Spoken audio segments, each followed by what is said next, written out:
maestro Alfonso Zárate, analista político, fundador y presidente del Grupo Consultor Interdisciplinario SC. Es licenciado en Derecho por la Facultad de Derecho de la UNAM y maestro en Sociología Política por The London School of Economics and Political Science de la Universidad de Londres. Maestro Zárate, me da muchísimo gusto saludarle. La última vez que tuve la oportunidad de entrevistarlo fue en el año 2000. Imagínese, hace mucho tiempo. Buenas noches. Gusto, Rubén. Buenas noches. Profesor Zárate, ¿qué es verdad, qué no lo es de lo que acabamos de escuchar?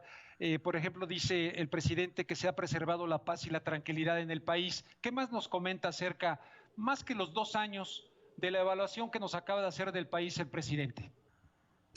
Yo creo, Rubén, que esta visión que escuchamos esta tarde es en muy buena medida una visión edulcorada. Claro, es difícil pedirle a un jefe de gobierno que asuma una visión más distante del ejercicio del poder, más crítico. Generalmente los gobernantes suelen ser demasiado generosos respecto a lo que ha sido su propio gobierno. Y en este caso no es la excepción. Pero no solo eso, me parece que el presidente de la República ha construido como una constante lo que yo llamaría una realidad alterna. Es decir, una realidad que se expresa de alguna forma en esta manera de replicar del jefe del Ejecutivo de yo tengo otros datos, yo tengo otra información. Y particularmente en el caso de este país en tranquilidad y en paz que observa el presidente, creo que la realidad es muy contrastante. Lo que tenemos hoy, y en cierta medida es una culpa del pasado inmediato, es un país en donde los mexicanos vivimos con miedo. Yo creo que a lo largo de los últimos años, y diría incluso lustros, lo que hemos tenido es un ascenso de la criminalidad. Cada vez más los delincuentes están ubicados en más amplios territorios. Si, digamos, hace 30 años la tarea del crimen organizado, particularmente de los narcotraficantes, consistía en proteger las rutas a partir de las cuales ellos podían recibir la droga de Sudamérica y llevarla hacia los Estados Unidos, lo que les preocupaba era básicamente proteger sus vías de acceso a la droga. Sin embargo, sabemos bien que de esos 3 o 4 cárteles que existían entonces, hoy lo que tenemos es una multiplicidad de bandas armadas de diferentes tamaños, pero algunas muy agresivas. Lo acabamos de ver con el atentado al secretario de Seguridad Ciudadana en la Ciudad de México, en donde, en mi opinión, se traspasa una línea, es decir, es un atentado de una seriedad, de una gravedad que nos deja ver que algunos de los grupos criminales han modificado su comportamiento.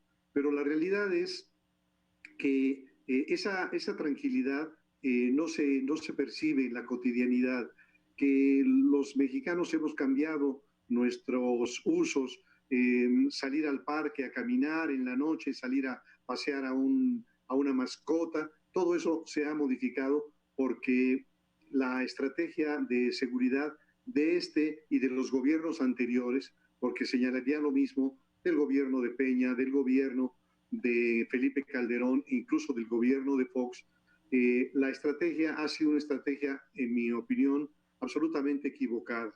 Y no se resuelve hoy con la Guardia Nacional y no se resuelve hoy con las Fuerzas Armadas con funciones de policía. Ese es un tema, digamos, muy relevante.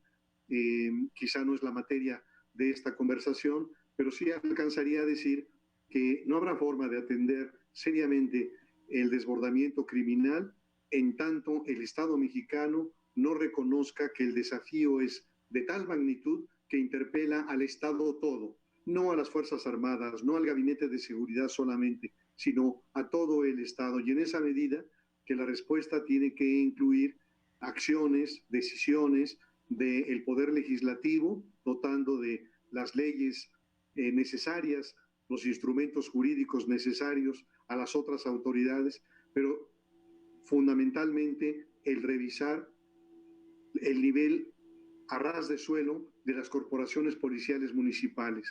Es decir, en ese sentido, maestro Zárate, el presidente decía que él quería atacar el problema en sus causas, en sus orígenes. Eso evidentemente lleva muchísimo tiempo. Es cambiar el tejido social mexicano para atacarlo en sus causas, pero tenemos una emergencia inmediata. En ese sentido, ¿usted qué le diría al presidente? ¿Cuál debiera ser la estrategia? Sin lugar a dudas que de manera paralela a una estrategia de corto plazo hay que ir atendiendo el tema estructural, pero creo que se equivoca el presidente cuando piensa, por ejemplo, que la fórmula de becarios no sicarios es una forma que va a paliar el tema de la delincuencia. No lo va a hacer porque estos muchachos, en un programa que me parece muy interesante de los aprendices, van a recibir 3,600 pesos mensuales, van a estar durante un año en una empresa y quizá si aprenden un oficio, si se integran a la empresa, van a tener un empleo. Pero esos no son los sicarios. Los muchachos mal portados saben que esos 3,600 pesos se los ganan en una semana como halconcitos. Esos no se van a mover. Yo lo que le diría al presidente es que se tiene que atender este tema en todos los estamentos institucionales que son responsables ante el tema de la inseguridad. Número uno, policías municipales. Tenemos policías municipales muy mal remunerados, con armamento viejo, obsoleto, sin seguridad social, sin seguro de vida para sus familias. Si no atendemos ese nivel, estamos dejando a nuestros policías en manos de los delincuentes. Pero una cuestión importante, Rubén, si se hiciera este esfuerzo, que también es un esfuerzo que va a tomar seriamente 5 o 6 años, no serviría de nada si no se atendiera con la misma profundidad, con la misma seriedad, el siguiente estamento institucional, que es el de los fiscales, de los ministerios públicos. Entonces, un policía puede hacer su trabajo, puede detener a alguien infragante, pero lo lleva al Ministerio Público. Y si ese Ministerio Público es corrupto, si es inepto, si es ineficiente, va a armar mal la carpeta de investigación y va a permitir que el juez tenga el argumento para soltarlos. Luego tenemos que atender el tema del estamento judicial.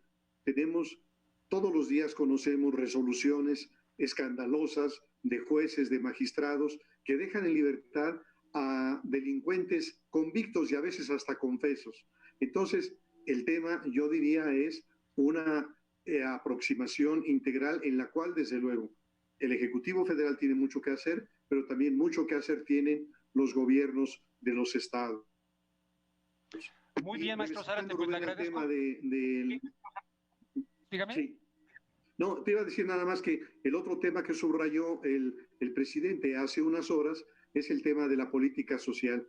Y ahí creo que la estrategia de tener 23 millones de beneficiarios de los programas, siendo muy bondadosa, es una estrategia que, en mi opinión, es absolutamente inviable desde el punto de vista financiero. Hoy, para sostener esos programas, han tenido que desaparecer organismos como ProMéxico, como el Consejo de Promoción Turística, como el Instituto de Apoyo a los Emprendedores. Han tenido que hacer recortes brutales a los presupuestos de las dependencias públicas y apenas les alcanza. Me temo que en un año y medio no haya de dónde.